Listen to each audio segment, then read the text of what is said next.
In Old Testament we know about a Saul from the time of Benjamin. God has chosen him. God introduced him as the first king of Israel.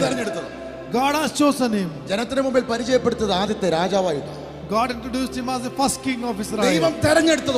Because God has chosen him. God will introduce some people. ദൈവം നിന്നെ തെരഞ്ഞെടുത്തതിനൊത്തവണ്ണം ദൈവം ചിലരുടെ നടുവിൽ ഇതുപോലെ ചില ആളുകളെ പരിചയപ്പെടുത്തും. That is a royal anointing. God has chosen you. He will introduce you before others.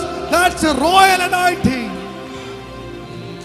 പരിചയപ്പെടുത്തുന്നത് അഭിഷേകമാണെന്ന് മറക്കരുത്.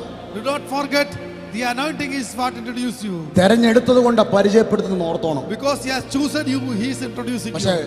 പഴയ നിയമത്തിലെ ശൗൽ തെരഞ്ഞെടുപ്പ് മറന്നു. But Saul in the Old Testament forgot his selection. ഒരു ദുഃഖം പിതാവിന്റെ ഹൃദയത്തിൽ കിടപ്പുണ്ട്.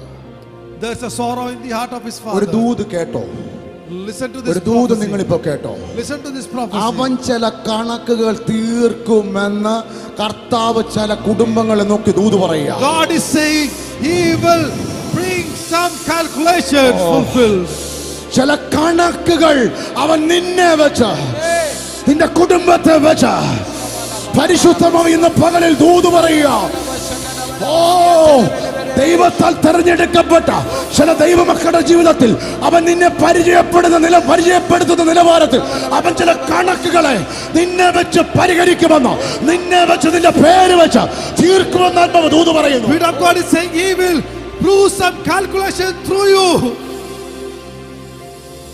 സെയിം പേരല്ലേ ബെന്യാമിൻ ഗോത്രക്കാരൻ ശൗല്? പുതിയ നിയമത്തിലും അതേ പേര്, അതേ ഗോത്രം. The name, same tribe, from the tribe of Benjamin, Saul in the Old Testament and the New Testament. പഴയ നിയമത്തിലെ ശൗലിനെ ആദ്യം പരിചയപ്പെടുത്തുന്നത് തന്നെ വലിയ കുഴപ്പമുള്ള ആളായിട്ടല്ല. In the Old Testament the Saul was not introduced as a bad person.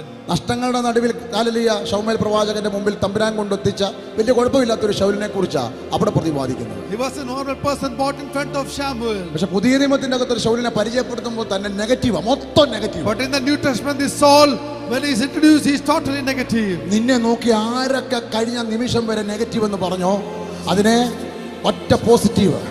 യേശു എന്ന നാമം അകത്ത് വഹിച്ച് പരിശുദ്ധ മുമ്പിൽ ആശ്രയിച്ച് നടക്കാൻ തയ്യാറായാൽ, നടന്നാ പോരാ, നടക്കാൻ തയ്യാറായാൽ, ആ നടപ്പ് തമ്പുരാന്റെ കൂടെ നടക്കുന്നത് തുടർന്നാൽ 25 വർഷം, 30 വർഷം, 40 വർഷം ലോകം പറഞ്ഞത് മാറ്റി പറയിക്കുമെന്ന് ആത്മാവിനോട് പറയാൻ പറയുന്നു. Even if you walk with God, whatever the people, the world may say, 30 years, 40 years, God will change it down.